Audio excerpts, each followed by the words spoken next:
이 오늘 본문의 내용은요, 메시지가 천사가 전한 메시지가 예수님의 탄생 메시지, 천사들이 전한 메시지와 비슷합니다.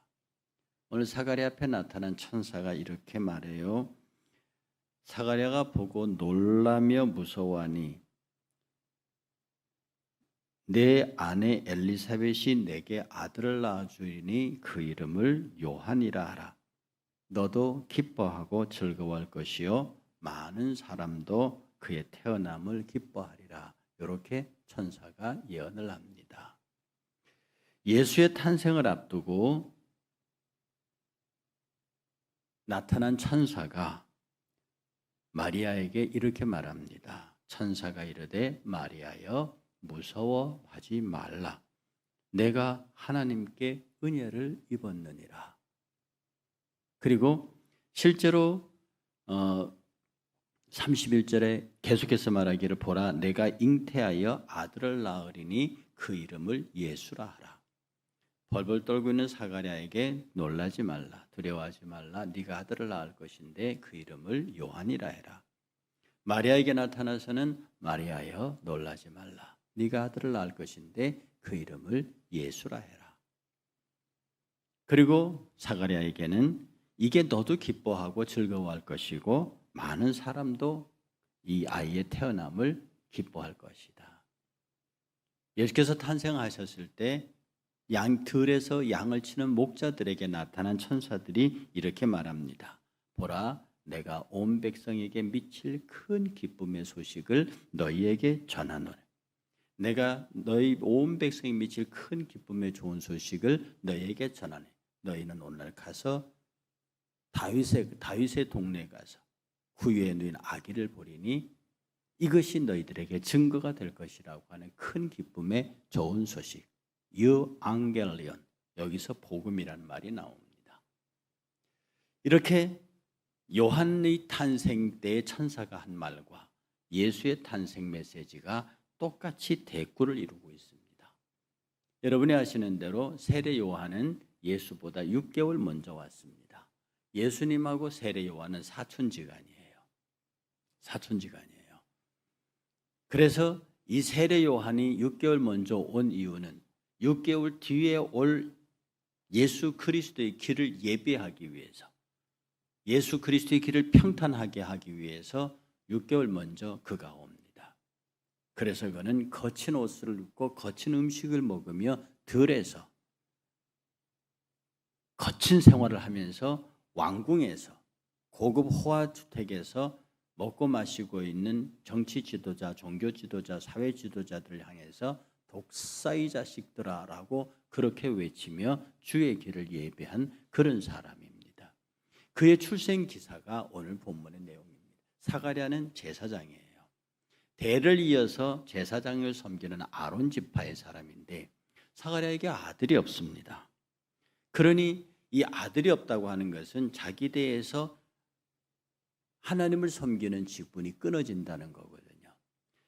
지금이야 아들 낳지 못해도 별 흠이 아니지만 조선 사회도 흠이 됐지만 이 당시에 아들은 축복의 상징이었기 때문에 특별히 제사장이 아들을 낳지 못하는 것은 하나님이 제사장권을 회수하고 그 가문의 축복을 철회하셨다는 뜻이기도 합니다. 그러니 사가랴가 얼마나 이 아들에 대한 간절함이 있었는지 모릅니다. 오늘 본문에 보면 천사가 말하기를 하나님께서 너의 간구함을 들었다고 말합니다. 하나님께서는 이 사가랴의 간구를 들으시고 그에게 아들을 허락하시는 거죠. 이 도식은 인간의 간구와 거기에 하나님의 계획, 하나님의 뜻이라는 것이 합쳐지는 장면을 이야기합니다. 하나님은 스스로 행하실 수 있는 분입니다. 하나님은 스스로 인간의 도움이 전혀 없이도 당신이 원하는 것을 다 이룰 수 있는 분입니다. 그런데 하나님의 이상한 특징 중에 하나님의 즐거움 중에 하나가 당신이 하시는 일을 인간과 함께 그리고 인간이 그 일을 이루기를 원하세요. 하나님은 예수 그리스도를 이 땅에 보내실 때도 당신의 주권적 능력으로 죄 없는 인간으로 보내실 수 있습니다. 그러나 하나님은 그렇게 하지 않으셨어요. 마리아를 통해서 그 일을 가능하게 하셨다고요.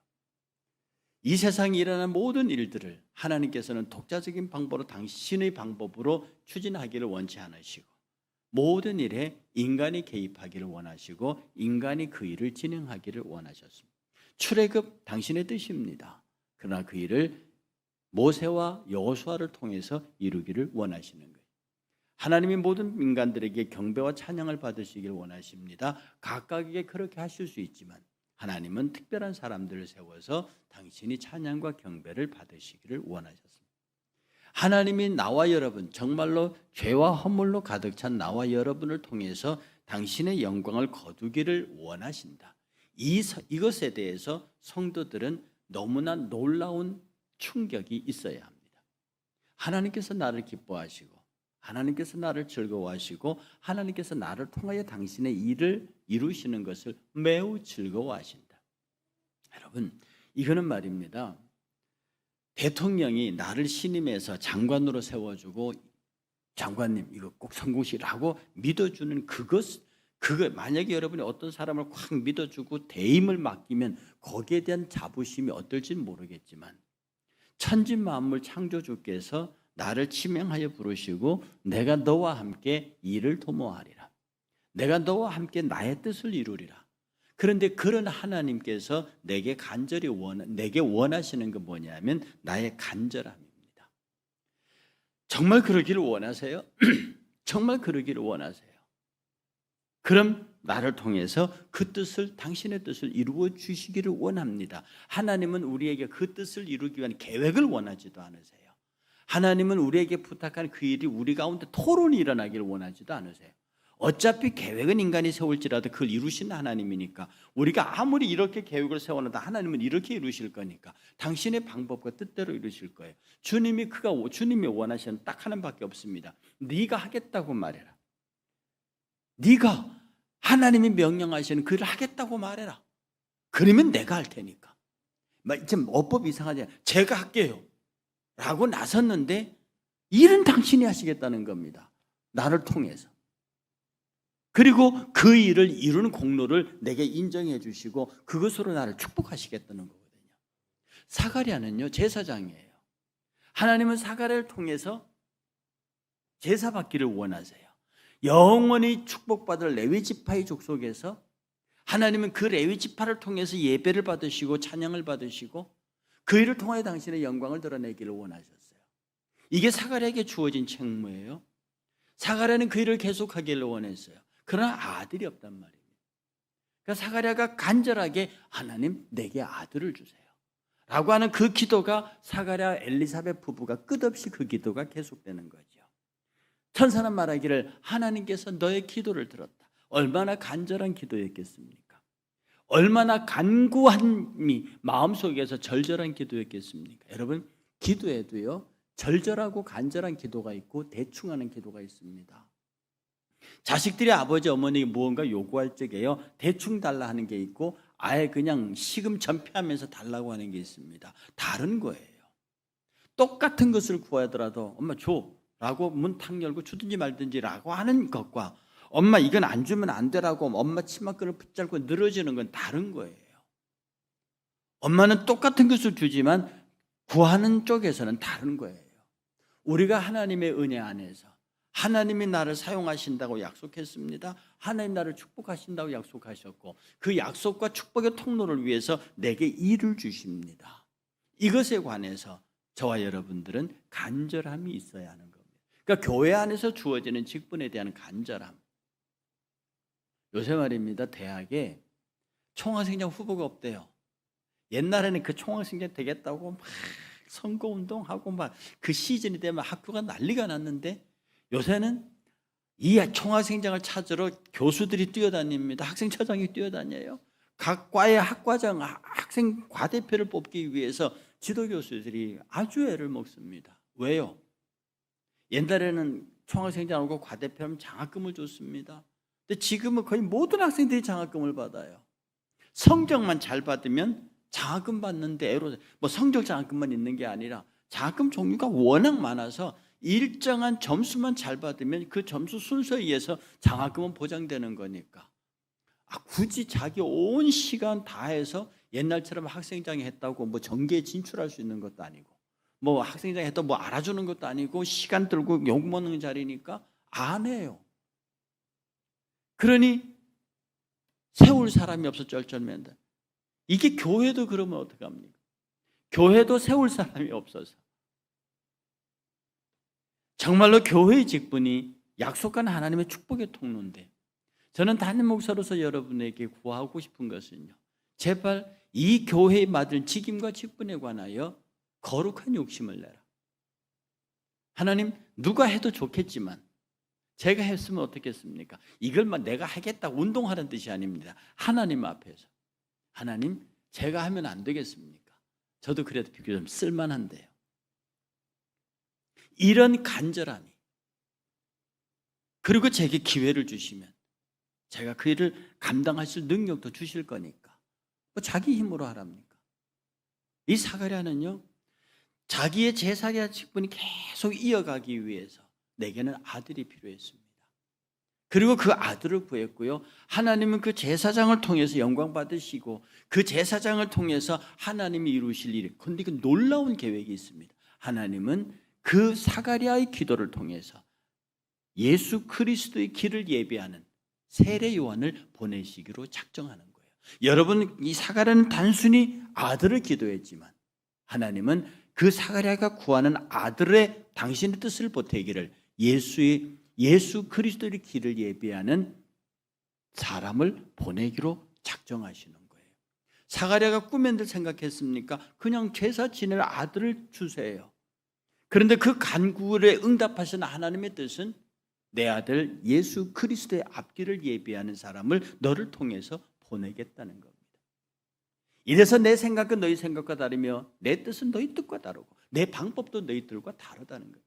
그러나 우리는 하나님 앞에서 거룩한 자가 되어서 오직 하나님의 뜻, 오직 하나님의 생각, 하나님의 판단만, 하나님만 귀하게 되는 그런 기도의 간절함을 갖고 있으면 그 간절함에 하나님이 당신의 뜻을 더합니다. 여러분, 최후의 만찬이라는 그림 아시죠? 그 최후의 만찬이라는 그림은 너무도 유명한 그림이라서 모르는 사람이 없습니다. 그 레오나르도 다빈치가 그 그림을 그릴 때 거의 다 그렸습니다. 그리고 친구에게 이 작품 어떠냐고 감상을 시켰습니다. 근데 그 친구가 그 강 보면서 이렇게 쳐다보다가 이렇게 말했습니다. 그 그림을 가만히 쳐다보다가 다빈치, 당신이 그린 저 그림 예수 그리스도, 그가 드러나 보인다 이렇게 말하는 게 아닙니다. 당신이 그린 저 그림 속에 예수 그리스도, 그가 들고 있는 잔이 너무 사실 같습니다. 그 그림이 너무 저 예수가 들고 있는 컵이 너무너무 아름답게 보입니다 라고 말했습니다. 그때 다빈치는 충격을 받습니다. 내가 그린 그림에서 예수가 확 뛰거나 드러나는 게 아니라 예수님이 들고 있는 잔이 더 눈이 간다고? 여러분, 원래 그림에는 예수가 잔을 들고 있었답니다. 그런데 그 얘기를 들은 다빈치가 그 잔을 지워버렸어요. 그리고 예수님께서 식탁에 손을 얹고 있는 그림으로 바꿨다는 거죠. 위대한 화가 다빈치는 자기의 모든 작품의 영역에서 오직 그리스도만 눈에 띄기를 원하셨습니다. 오직 하나님의 영광만 드러나기를. 그가 성화를 그리든 성상을 그리든 무엇을 그리든 무엇을 하든 그의 작품 세계에서는 오직 그리스도만, 하나님만 드러나도록 작업을 했다는 것이. 그래서 그의 작업은 영감이 있고 그의 작품은 많은 사람들에게 말 없는 그림이고 말 없는 조각이었지만 그 앞에 선 사람들이 울 수밖에 없는 명작들을 만들어냈다는 것. 우리는 하나님의 일을 통해서 자기가 드러나기를 원합니다. 하나님의 일을 통해서 사람들이 자기를 알아주지 아니하고 자기를 배척하면 그때부터 분노하기 시작합니다. 그리고 하나님을 대적하기를 시작하는 거죠. 그러니까 우리는 말입니다, 생각해야 합니다. 하나님께서 응답하시는 그 놀라운 기도의 현장에 내가 주인공이 되기 위해서는 하나님의 뜻에 대한 간절함, 하나님의 일에 대한 간절함을 가지고 내가 있는 그대로 주 앞에 나가고, 내가 하나님 앞에 벌려놓은 이 그릇, 이 간구 앞에 하나님이 무엇을 채우실지를 간절한 마음으로 기다리는 것.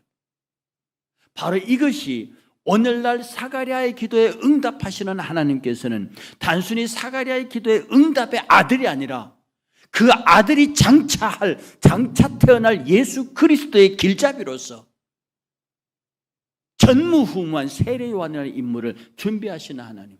단순히 성소에 들어가서 하나님의 성막 안에서 제사하는 그런 아들이 아니고 대제사장 되시는 예수 그리스도의 앞길을 예비하는, 그 앞길을 예비하는 제사장으로 살도록 하나님은 세례 요한을 준비하셨다. 사가랴는 단순한 사람을 구했지만, 단순한 아들을 구했지만 하나님은 그 사가랴가 구한 아들이 단순한 아들이 아니고 예수 그리스도의 동력자로서 예수 그리스도의 길을 예비하는 응답의 아들로 나타나게 했다고 하는 겁니다. 그런 우리가 신앙생활을 하면서요, 늘 하나님 앞에 삽니다. 우리 구주 예수 그리스도 단순한 모델이 아니세요. 내가 그분을 닮아야지. 그 닮은 모델을 삼으면요, 석가도 모델이 돼요. 공자님이 모델이 안 되겠습니까? 우리의 삶의 지표가 공자 석가까지 갈 건 뭐 있습니까? 여러분 주변에 훌륭한 사람이면은요, 그분을 따라가기도 벅찬데요. 그 루이스라고 하는 유명한 분이 있습니다. 영국 옥스퍼드 캠브리지 학생을 가르쳤던 그 루이스, 그 설교자죠. 그가 강단에 서서 예수 그리스도는 당신의 구세주입니다. 당신은 예수 그리스도 말미암아 구원받아야 합니다라고 아주 열정적으로 설교하고 하는데 학생들의 반응이 없습니다. 요새도 그렇고 옛날도 그래요. 예수만이 당신의 구원의 자요, 막 그런 설교를 하는데 성도들이, 학생들이 반응이 없습니다. 어쨌든 대설교가지만 그렇게 설교를 마치고 내려왔는데 똑똑하게 생긴 학생 하나가 와서, 목사님, 만약에 목사님이 오늘 이 학생들을 향해서 예수 그리스도는 참으로 위대한 당신의 구주입니다. 그러므로 당신들이 예수 그리스도를 모델로 세우고 이분의 삶과 이분의 신앙과 이분의 모든 것을 본받는 사람이 되었다고 하면 우리 모두는 박수를 치며 아멘 했을 겁니다. 그런데 그 당신은 캐캐 묵은 예수님은 당신의 죄를 위해서 십자가에 못 박혀 죽으셨습니다 라고 하는 캐캐 묵은 얘기, 늘 듣던 얘기를 반복하셨기 때문에 학생들이 반응하지 않는 겁니다. 이렇게 말을 하는 거예요. 그래서 루이스가 물었습니다. 학생은 예수 그리스도가 학생의 삶의 모델이라고 생각하는가? 그렇죠. 그러면 너는, 학생은 예수 그리스도를 본받아 살 생각이 있는가? 있지요. 그러면 너는 예수 그리스도 삶 전체를 온전히 예수님이 살았던 것처럼 똑같이 사는 의인의 삶을 살 수 있느냐? 그건 불가능하죠. 그때 루이스가 탁 집어서 말했습니다. 지금 학생에게는 모델이 필요한 게 아니다. 왜? 어차피 그 제시된 모델을 갖고는 너는 의인이 될 수 없어. 네가 지금 안 된다고 말했다. 그러면 너에게는 모델이 필요한 게 아니라 구세주가 필요한 거다. 오늘 저와 여러분들에게요, 정말 필요한 것은 내 삶의 지표가 되어 주실 분, 내 삶의 가이드가 되어 줄 분이 필요한 게 아닙니다. 저와 여러분에 필요한 것은 내 삶의 모든 것이 주께서 내게 주실 모든 것들을 감당할 수 있는 내 자신의 간절한 기도가 필요한 거예요. 우리는 지금 이 일을 통해서, 사가랴를 통해서 보는 것은 주의 뜻을 이루기 위한, 주께서 내게 주신 사명을 감당하기 위한 간절함. 그래서 내가 간절하게 이 제사장의 직분을 감당하고 내게 아들을 주셔서 대가 끊어지지 아니하고 이 직을 감당하게 하옵소서라고 하는 이 간절함을 하나님께서 사용하시는데, 그 사용함이 세례 요한으로 나타났고 그 사용함이 예수 그리스도의 앞길을 준비하는 사람으로 나타나다. 우리를 통해서 하나님은 당신의 뜻을 이루는 겁니다. 여러분 명심하십시오. 제가 참으로 좋아하는 예화가 여러분들에게 있지 않습니까? 삼손이 당나귀 턱뼈를 들고 블레셋 1,000명을 칩니다. 혐오스러운 거예요. 보기 싫은 거예요. 더러운 거예요. 길거리에 그게 있으면 사람들이 발로 차서 길 밖으로 쳐버린다고요. 그런데 이게 삼손의 손에 딱 잡히는 순간에 블레셋 1천을 때리는, 1천을 잡는, 만약에 삼손의 손에 정말 날카로운 칼이 들렸다고 하면 1천이 아니라 수만이 죽었을 겁니다. 날카로운 보도가 중요한 게 아니고 당나귀 턱뼈라는 게 중요한 게 아닙니다. 누가 잡느냐는 거예요. 비록 우리가 당나귀 턱뼈와 같은 사람일지라도 그리스도가 잡으시면, 예수가 잡으시면 이거는 역사의 이야기가 달라지는 거예요.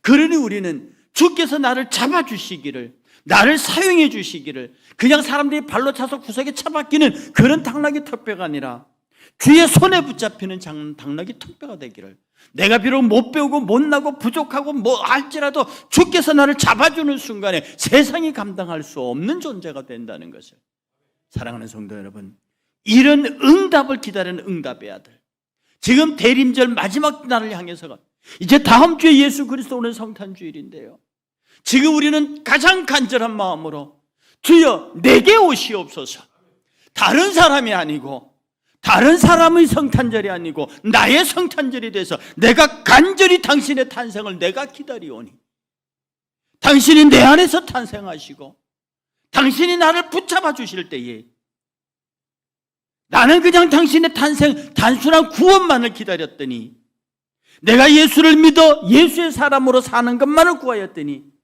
당신은 나를 들어 높이 사용하셔서 내가 생각도 못했던 크고 엄청난 일을 이루사 그 일을 이루는 축복의 도구로 나를 삼으셨으니, 내가 지금 이 시간 비옵고 원하옵기는 간절함을 주옵소서, 치열함을 주옵소서. 내가 정말 주의 손에 붙잡혀서 능력의 도구, 축복의 도구로 쓰일 수 있도록 나를 붙잡아 주옵소서. 나는 아무것도 아닙니다. 나는 아무것도 아니나 주께서 나를 붙잡아 주시는 순간에 마귀가 기겁하고 도망갈 수밖에 없는 그런 사람으로 거듭날 수, 그런 사람으로 세워줄 수 있도록 나를 축복하옵소서.